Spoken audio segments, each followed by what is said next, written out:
Assalamualaikum warahmatullahi wabarakatuh. Selamat pagi anak-anakku sekalian. Bagaimana kabarnya? Luar biasa. Saya pasti sukses. Yes. Ya. Pada kesempatan kali ini kita masih membahas tentang mobilitas sosial. Kemarin kita telah mempelajari tentang pengertian dari mobilitas sosial. Setelah itu membahas tentang jenis-jenis dari mobilitas sosial. Nah, sekarang pada pertemuan kita kali ini kita akan membahas tentang faktor mobilitas sosial, terus saluran mobilitas sosial, dan yang terakhir dampak mobilitas sosial.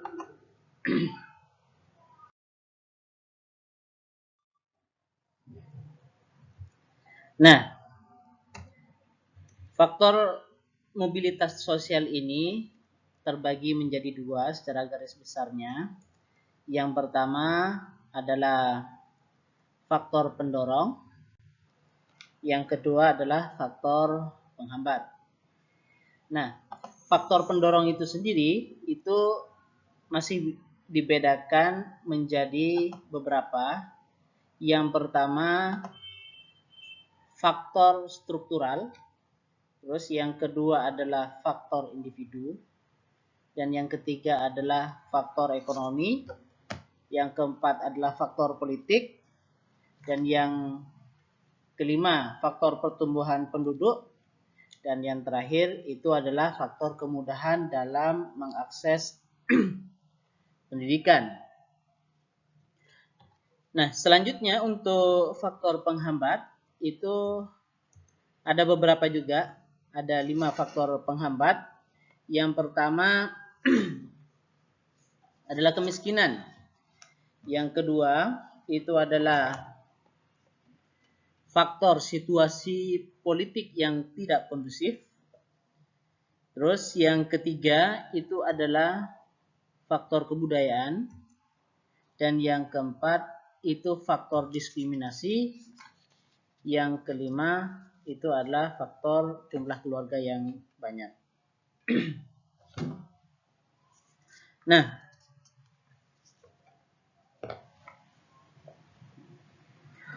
untuk faktor yang pertama, faktor struktural. Jadi faktor struktural itu merupakan salah satu faktor yang memengaruhi mobilitas sosial dari luar individu. Jadi bukan dari dalam individu itu sendiri ya. Jadi faktor atau disebut sebagai faktor eksternal. Jadi ada faktor internal, ada faktor eksternal. Nah, faktor eksternal ini salah satunya itu adalah faktor struktural, ada faktor ekonomi, dan lain sebagainya. Nah, biasanya faktor struktural ini itu berkaitan dengan pekerjaan, sistem ekonomi, dan sistem politik yang dianut masyarakat dan tingkat fertilitas atau pertumbuhan penduduk. Fertilitas ini merupakan tingkat banyaknya kelahiran yang menyebabkan pertumbuhan penduduk menjadi lebih banyak. Nah, faktor struktural sendiri itu terbagi menjadi dua. Yang pertama itu adalah faktor struktur terbuka. Yang kedua adalah faktor struktur tertutup. Nah, faktor struktur terbuka ini itu adalah faktor di mana semua masyarakat itu mempunyai peluang yang sama untuk melakukan mobilitas sosial. Umumnya di negara dunia ini, di negara-negara di dunia ini banyak yang dipengaruhi oleh struktur ini. Banyak dipengaruhi oleh struktur terbuka. Sangat jarang sekali itu ada yang struktur tertutup, sangat jarang. Sangat jarang. Seperti contohnya di Indonesia atau mungkin di dalam masyarakat kita sendiri, ini salah satu contoh di Indonesia anak petani karena mungkin dia kuliah bagus, pendidikannya tinggi dan lain sebagainya, setelah itu status sosialnya naik, bekerja menjadi ASN. Nah, karena apa? karena strukturnya terbuka. Jadi kalau petani tidak petani terus, kalau dia istilahnya pedagang kecil tidak jadi pedagang kecil terus, suatu saat dia itu mungkin bisa jadi seorang pengusaha. Kenapa? Karena strukturnya terbuka. Ini itu salah satu contoh dari struktur terbuka. Yang kedua, struktur tertutup. Struktur tertutup. Nah, struktur tertutup ini biasanya dianggap bahwa masyarakat itu tidak mungkin melakukan yang namanya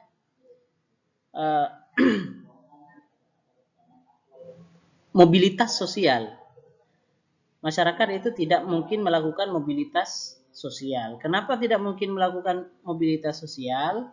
Karena di dalam masyarakat tersebut itu strukturnya tertutup. Jadi kalau dia itu petani bisa jadi petani terus.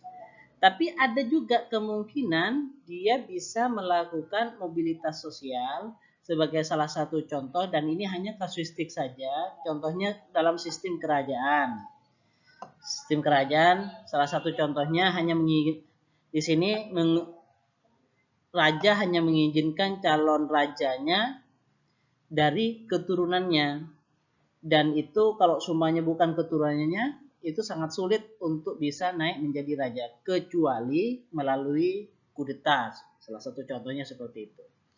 Ini yang disebut sebagai struktur tertutup. Jadi kemungkinan sangat kecil untuk melakukan mobilitas sosial atau menaikkan status itu sangat kecil. Ini merupakan salah satu contoh dari faktor struktural. Selanjutnya adalah faktor individu. Kalau ini termasuk dari faktor internal, faktor dari dalam diri sendiri, bukan karena faktor yang ada di luar. Nah, salah satu contohnya di sini adalah Monang, pengusaha rumah Barbie. Di sini dikisahkan bahwa Monang itu dia pengusaha rumah Barbie, miniatur rumah yang biasa digunakan anak-anak untuk boneka Barbie. Itu awalnya dia itu bukan pengusaha, tapi awalnya dia itu adalah seorang atlet. Kemudian setelah selesai menjadi atlet, dia menjadi seorang pemungut bola di lapangan tenis. Jadi pekerjaannya awalnya seperti itu. Hingga akhirnya Monang sukses. Kenapa bisa sukses menjadi pengusaha? Karena ada usaha yang gigih. Ada usaha yang gigih dari seorang Monang untuk menjadi pengusaha, sehingga ia menjadi pengusaha yang berhasil. Ini merupakan salah satu contoh dari faktor mobilitas sosial, faktor individu yang ada dalam diri sendiri.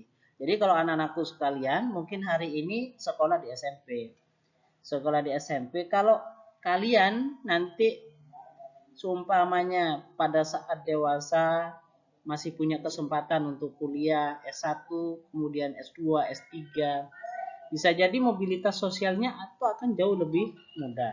Mungkin pada saat S1 mungkin hanya bekerja sebagai ASN biasa, seperti contohnya. Tapi ketika dia itu mungkin sekolah sampai S3, bisa jadi dia jadi katakanlah kepala dinas, ataupun mungkin jadi sekda, ataupun mungkin jadi pengusaha yang sukses, seperti itu. Nah, ini merupakan salah satu mobilitas yang didorong dari keinginan pribadi untuk berubah dan untuk bisa naik, seperti itu, mobilitas vertikal. Selanjutnya itu adalah faktor ekonomi. Kalau faktor ekonomi ini itu berkaitan dengan biasanya kondisi yang ada di sekitar kita. Salah satu contohnya di sini Pak Guru contohkan dengan Pak Julius Api, salah seorang dari ND yang dia awalnya bekerja sebagai kondektur. Bekerja sebagai kondektur di desanya. tapi karena keinginannya untuk pergi keluar kota, artinya urbanisasi, dia pergi dari NTT ke Pasuruan. Memang awalnya dia itu menjadi security, atau dia pernah itu juga bekerja di Batako, kemudian bekerja di security di salah satu perusahaan. Namun karena kegigihannya dari bapak tersebut, kemudian dia dinaikkan oleh bosnya, diangkat menjadi di bagian mekanik. Ini merupakan salah satu faktor ekonomi yang ada dalam dirinya, karena merasa bahwa kebutuhannya itu kurang, maka dia mencoba untuk urbanisasi, pergi ke daerah kota agar di daerah tersebut bisa mendapatkan penghasilan yang jauh lebih baik. Nah, selanjutnya itu adalah faktor sosial. Nah, faktor sosial di sini itu ada beberapa penjelasan. Biasanya di sini ini antara satu faktor dengan satu faktor yang lain itu sangat berkaitan erat ya. Nah, biasanya di sini diawali dengan ketidakpuasan. Terus ketidakpuasan status mendorong seseorang itu untuk berjuang segigih-gigihnya. Biasanya dilahirkan itu, pada saat dilahirkan mungkin dari segi status dia tidak merasa puas terhadap status yang dimilikinya. Akhirnya karena ingin menaikkan status sosialnya, maka dia coba belajar, bekerja yang giat dan lain sebagainya, sehingga dia di kemudian hari menjadi orang yang berhasil. Nah, ada beberapa jenis status sosial. Yang pertama itu adalah scribe status. Nah, status ini itu sudah sejak dari lahir dia peroleh. Kalau dia anaknya raja, maka dia di kemudian hari bisa menjadi raja. Atau kalau dia mungkin anak perempuan, dia menjadi istrinya dari raja-raja yang lain. Kalau dia itu anaknya pedagang, kalau di dalam sistem kasta, maka dia besok-besoknya juga akan jadi pedagang, tidak mungkin jadi raja. Kenapa? Karena di sini strukturnya tertutup. Ini di dalam ascribe status. Jenis status yang kedua itu adalah chief status. Chief status ini karena didapatkan itu karena dia tuh berusaha belajar yang giat, sehingga dia itu mendapatkan pekerjaan yang cocok di kemudian hari, yang jauh lebih baik dibandingkan dengan status yang sebelumnya. Biasanya ini dilakukan di dalam ranah pendidikan ataupun di dalam ranah pekerjaan. Orang yang kuliah S1 dengan kuliah yang S3 itu pasti statusnya itu berbeda. Di dalam pekerjaan pun itu juga demikian. Orang yang memiliki keahlian itu tentunya berbeda dengan orang yang tidak memiliki keahlian. Orang yang memiliki keahlian khusus itu tentunya ditaruh atau diletakkan di bidang-bidang tertentu. Sedangkan orang yang tidak memiliki keahlian biasanya hanya diperbantukan saja atau menjadi buruh di dalam perusahaan tersebut. Yang ketiga adalah sign status. Sign status ini adalah status yang diperoleh masyarakat yang bukan dibawa lahir, tapi karena usaha dan kepercayaan masyarakat tersebut. Salah satu contohnya itu adalah kepala suku. Pemberian kepala suku kepada seseorang itu biasanya itu disebabkan karena kepercayaan bahwa orang tersebut dianggap sebagai sesepuh. Seperti itu. Jadi bukan karena anaknya kepala suku tiba-tiba jadi anaknya juga jadi kepala suku, anaknya lagi jadi kepala suku, tidak. Nah, biasanya kalau sistemnya seperti tertutup bisa jadi seperti itu. Tapi bisa juga melalui pemilihan secara demokratis bahwa kepala suku itu dipilih. Berdasarkan sistem apa? Berdasarkan sistem kepercayaan. Nah, kalau di dalam masyarakat tersebut pemilihan suku, kepala suku, ketua adat ataupun sesepuh itu dilakukan secara demokratis berdasarkan kepercayaan dari masyarakat, maka ini yang disebut sebagai assigned status. Jadi dari ketiga tersebut ini merupakan jenis-jenis dari status sosial. Selanjutnya karena faktor politik. Faktor politik di Indonesia ini sudah beberapa kali mengalami beberapa gejolak gitu ya. Nah, faktor politik yang stabil artinya aman, damai, stabilitas terjaga dan lain sebagainya, itu membuat perekonomian itu menjadi tumbuh. Ekonomi menjadi tumbuh sehingga masyarakat banyak yang melakukan mobilitas sosial. Keadaan pangan itu bisa terjaga sehingga ketika kebutuhan pangannya itu sudah terpenuhi, sudah terjaga untuk hidupannya, maka masyarakat pasti akan memikirkan status sosialnya untuk bisa naik ke jenjang yang lebih tinggi. Mungkin pada saat dia awalnya itu adalah buruh, setelah dikumpulkan akhirnya uangnya tersebut dibelikan sepetak tanah, sebidang tanah. Dia olah sendiri karena kegigihannya, bisa jadi pada akhirnya dia menjadi tuan tanah. Nah, ini salah satunya itu karena kondisi politik yang stabil. Kalau tidak stabil, tidak mungkin.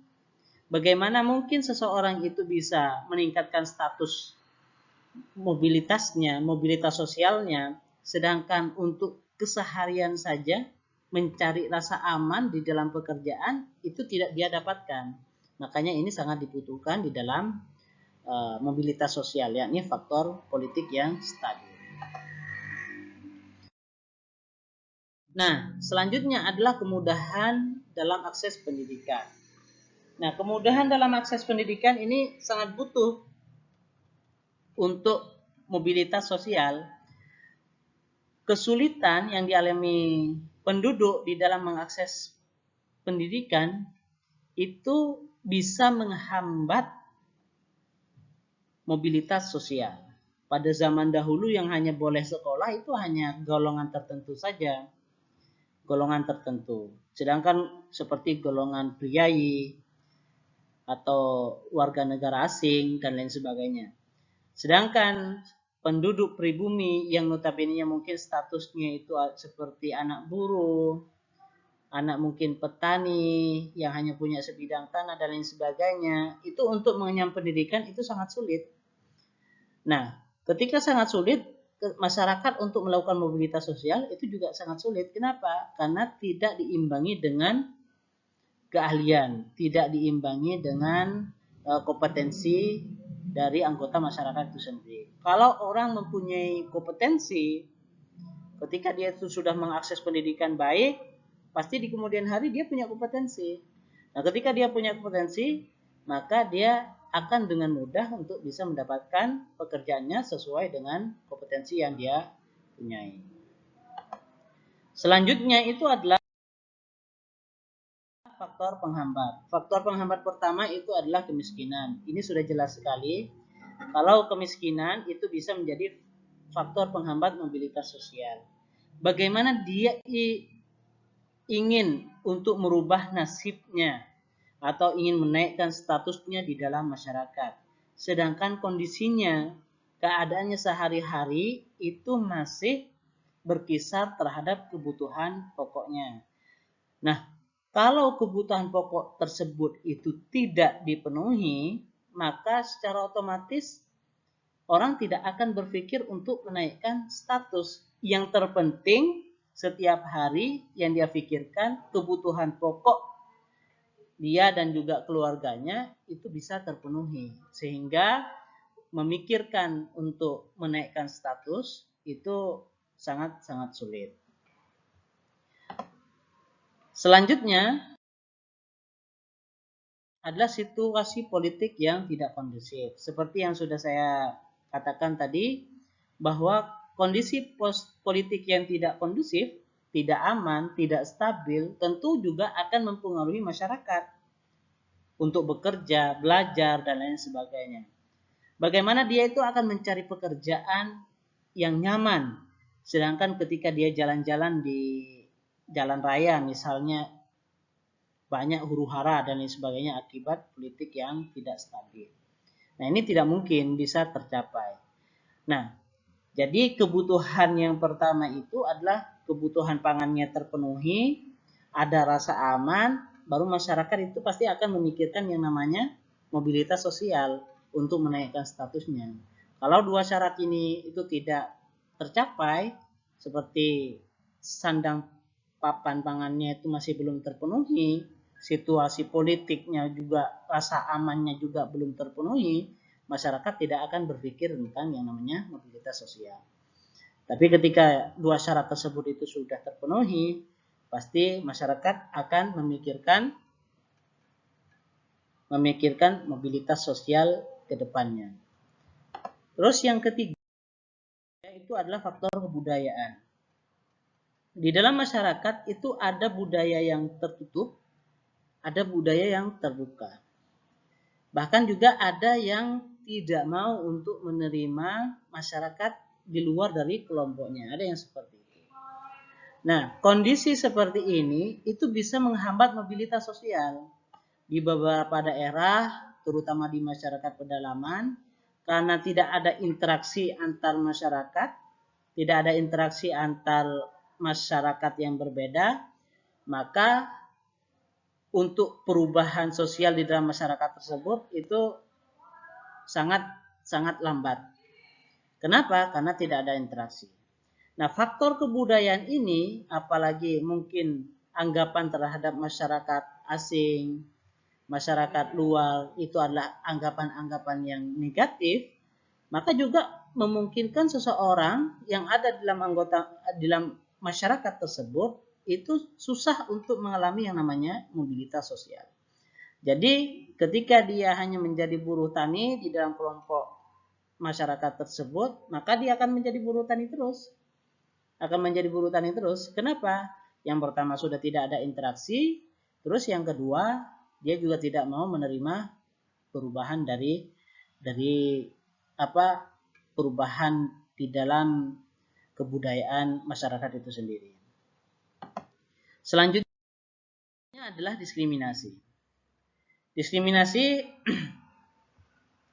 ini pembedaan perlakuan karena mungkin perbedaan suku, ras, agama, dan golongan. Nah, diskriminasi ini kalau dicontohkan di dalam sejarah Indonesia ini dulu pernah kita mengalami masa seperti ini. Jadi yang hanya mengalami pendidikan bisa sampai pendidikan tinggi itu hanya pertama itu adalah masyarakat Eropa, terus yang kedua mungkin Timur Asing pun ini juga yang sukses, dan yang ketiga itu adalah Bumi Putra, tapi Bumi Putra ini masih terbagi menjadi beberapa lagi. Bumi Putra yang pertama itu ada golongan priayi, ada santri dan abangan. Nah, golongan yang terakhir ini, abangan ini, tidak mampu atau tidak bisa mengenyam yang namanya pendidikan pada masa zaman Belanda. Tidak mengenyam pendidikan. Kalaupun mengenyam pendidikan, ya mungkin hanya sekitar tahu, sekedar membaca dan berhitung. Selain itu, tidak akan bisa. Kenapa? Karena pendidikan pada masa zaman Belanda itu masih bersifat diskriminatif. Hanya orang-orang tertentu saja yang bisa mengakses pendidikan sampai tingkat tinggi. Nah, sedangkan pada sekarang ini itu kita sudah tidak mengalami yang namanya diskriminasi. Kita sekarang itu sudah siapapun bisa mengakses pendidikan. Dan yang terpenting ketika dia itu ingin kuliah dan lain sebagainya, maka harus dipersiapkan dana yang cukup. Nah, selanjutnya itu adalah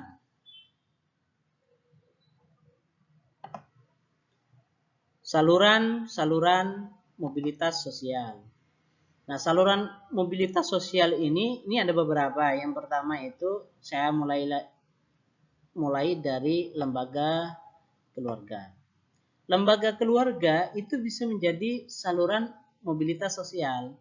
Salah satu contohnya bisa jadi lewat pernikahan. Jadi ketika satu anak buruh tani menikah dengan anak petani, bisa jadi sang anak nanti ketika dia itu setelah menikah bisa jadi tidak lagi jadi buruh tani, bisa jadi dia lagi jadi petani, orang yang punya tanah, orang yang punya tanah dan mengolah tanahnya sendiri, seperti itu. Ini merupakan saluran dari mobilitas sosial, yakni lembaga keluarga. Ada lembaga politik. Lembaga politik itu juga bisa jadi saluran mobilitas sosial. Mungkin pada awalnya dia itu guru, tapi karena banyak yang suka, banyak yang karena banyak yang suka, akhirnya dia mencoba peruntungan lewat pemilihan DPRD. Akhirnya dia terpilih. Kenapa? Karena masyarakat suka terhadapnya, suka komunikasinya dan lain sebagainya. Nah, dari awalnya guru naik menjadi DPRD, ini saluran mobilitasnya itu adalah saluran politik. Terus yang ketiga itu adalah lembaga ekonomi. Lembaga ekonomi seperti contohnya di dalam perusahaan. Di dalam perusahaan, ya tidak selamanya ketika dia itu awalnya mungkin jadi buruh, meskipun itu punya skill dan sebagainya, sampai akhirnya dia jadi buruh. Bisa jadi suatu saat karena dia mempunyai skill yang bagus, yang dibutuhkan oleh perusahaan, yang awalnya jadi buruh, maka dia diangkat menjadi, katakanlah mungkin mandor dan lain sebagainya. Nah, ini saluran mobilitas sosialnya ini merupakan contoh dari lembaga ekonomi. Selanjutnya saluran mobilitas sosial itu adalah lembaga militer. Ya, sama juga seperti contoh yang ada di lembaga ekonomi. Jadi tidak selamanya seorang prajurit istilahnya mungkin berpangkat yang paling rendah sekalipun selamanya dari awal sampai akhir berpangkat rendah, tidak. Pasti akan ada jenjang karirnya. Demikian juga di dalam lembaga pendidikan, lembaga profesi, dan juga lembaga keagamaan. Nah, semuanya ini merupakan saluran ataupun agen dari mobilitas sosial.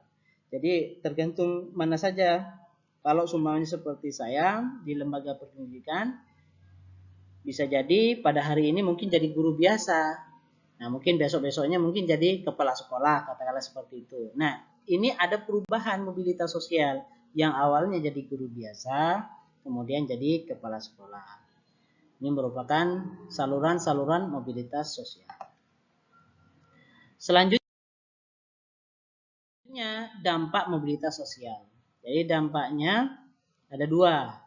Yang pertama, di sini itu adalah dampak positif, dan yang kedua adalah dampak negatif. Dampak yang positif ya tentunya bisa mendorong seseorang lebih maju, mempercepat tingkat perubahan sosial, meningkatkan integrasi sosial. Terus yang keempat itu adalah meningkatkan kualitas hidup. Sedangkan dampak negatifnya ini banyak. Adanya persaingan. Tentunya kalau sudah adanya persaingan maka potensial pasti akan ada yang namanya konflik. Itu sudah pasti. Persaingan mungkin bisa diredam dengan adanya persaingan-persaingan yang sehat. Namun kalau sumpahnya persaingan itu menjurus kepada persaingan yang tidak sehat, bisa jadi nanti itu akan menjadi konflik. Terus dampak negatif yang lain itu gangguan psikologis. Kenapa? Karena seseorang mungkin ingin menaikkan statusnya karena dia sudah berusaha namun tidak tercapai. Bisa jadi stres, bahkan mungkin yang paling parah itu bisa jadi gila. Ini merupakan dampak negatif dari adanya mobilitas sosial. Jadi itu saja. Jadi pada hari ini kita sudah belajar tentang mobilitas sosial, terutama subbab dari faktor, baik itu faktor pendorong ataupun faktor penghambat. Ada juga saluran mobilitas sosial, dan yang terakhir itu dampak, baik itu dampak positif ataupun negatif dari mobilitas sosial. Baiklah anak-anak, Itu saja pembelajaran kita hari ini. Mudah-mudahan anak-anakku sekalian bisa memahami dari pembelajaran kita, dan kita tutup dengan doa. Assalamualaikum warahmatullahi wabarakatuh.